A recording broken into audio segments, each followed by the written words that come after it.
The Jurassic Park film series is well known for its unique blend of science fiction and horror on the big screen. When compared to other tentpole blockbusters, this franchise seems to win over more people than something more pedestrian like some other modern thrillers. However, as creepy as some of the Jurassic Park movies can get, none of them hold a candle to the novels that they're based on. Michael Crichton's two Jurassic Park books from the 90s are far more brutal in their depictions of animal violence and have a heightened level of suspense that isn't easily translated to the silver screen. The stuff that happens in the books is so much more terrifying that it needs to be talked about separately from the films. Make no mistake, the novels weren't written for little kids that love dinosaurs. These were actually mandated by the publisher to be written as horror-driven as possible, and it definitely shows. Now, because of the more horror-oriented nature of these books, I thought it'd be a good idea to tackle this subject on Hallows Eve.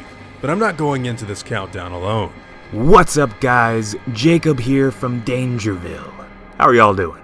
Piss off, Jacob, this is my bit. Hi Claytonians, how you doing? This is Alistair, film director and co-creator of DangerVille, here to hijack your video. Let's talk Jurassic Park. Today, we're going to be going over the top 5 scariest scenes in the Jurassic Park novels. Number 5. Camouflaging Carnos. This is one of the more creepy moments that bookends Crichton's second Jurassic book, The Lost World. Towards the end of the novel, we finally get the reveal of what killed Diego at the beginning of the story. When Dr. Thorne goes out to look for some gasoline for one of the Jeeps, he starts to hear a heavy, ominous breathing. Once Sarah Harding and Richard Levine start playing with the lights that have been set up around the complex, they find out that a pair of Carnotaurus have actually claimed this area as their territory. They wouldn't know this if it hadn't been for those lights though, because these Carnos have the unique ability to blend into their natural environment like a chameleon. Once the outlines of the creatures get revealed to the reader, Dr. Thorne's life is recognized as being in real, serious danger. It's a scene that many have noted as being one of their favorites from the second book, as well as one that would eventually get adapted in the fourth Jurassic movie. It can camouflage! Definitely a highlight that fans love to talk about. Number 4. The Rex Nest Disaster. The events surrounding this whole ordeal are nothing short of legendary. In the second novel, Louis Dodson and a couple of Biosyn lackeys make their way into the Tyrannosaur nest on Isla Sorna. There they begin to drive the parent dinosaurs away with their ear-piercing noise that emanates out of a small electronic box. The noise hurts the Rex's ears so bad it causes them to back up and leave their babies and eggs unattended. The tables quickly turn, however, once Dodson's device gets compromised, and the Tyrannosaurs walk back into their nest to get rid of the invaders. The men responsible for all this trouble instantly freeze, believing the dinosaurs won't see them if they don't move. Unfortunately for them, this is not the case, and one of them gets his arm ripped off by one of the animals just before Dodson takes off in the getaway vehicle. This all ends in a wild, adrenaline-pumping scene where Dodson screams profanity and the dinosaurs chase after his car before it falls over the edge of a nearby jungle hill. This was undoubtedly a tense moment, and by far one of the more brutal ways for someone to go. Whenever someone gets their arm ripped off in a Jurassic story, you know they ain't walking out of it alive. Number 3.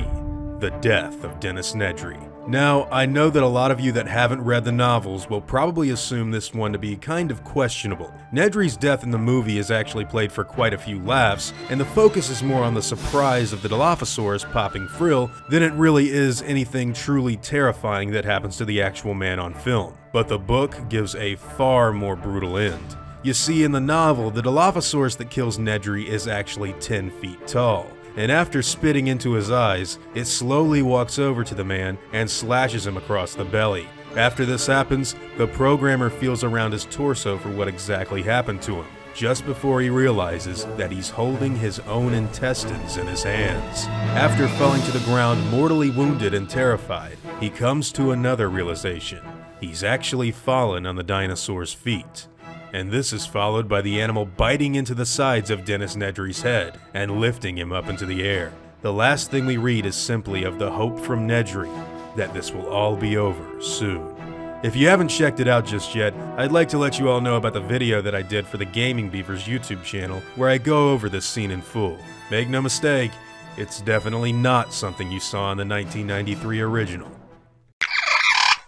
The death of the baby.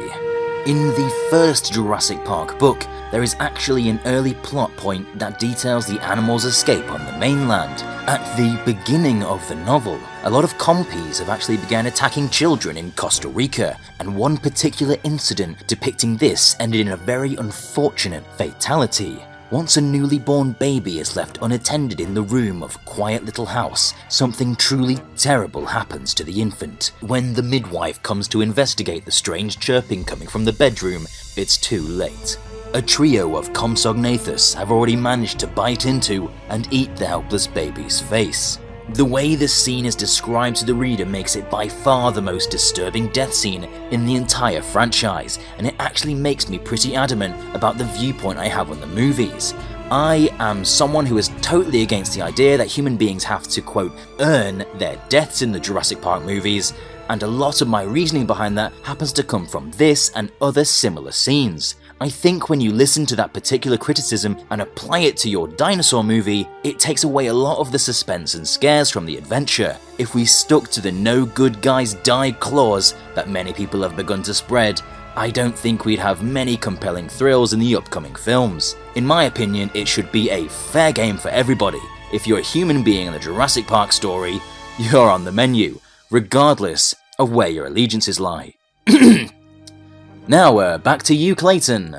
Now, just before we get into the number one pick, I wanted to go over a few honorable mentions. From The Lost World, I have to bring up the raptor attack on the High Hide, as well as the trailers over the cliff scene. Everyone loves that. And of course, from the first book, there's the death of Dr. Henry Wu, Mr. Arnold's encounter with the Velociraptor, and Alan Grant's suspense-driven battle against 3 raptors in the hatchery. But if I personally had to pick one part of the novels that is the scariest scene in all of Crichton's Jurassic work, I gotta go with number 1, the main road attack. Again, this is a scene that was actually shown off in the first movie, but man, it is far scarier in the actual book. The events that take place are actually radically different as well, with Alan Grant looking out and watching the whole car in front of him disappear after the T-Rex first breaks out. You see in the book, the Rex actually picks the car up in its mouth and tosses it aside like it's nothing.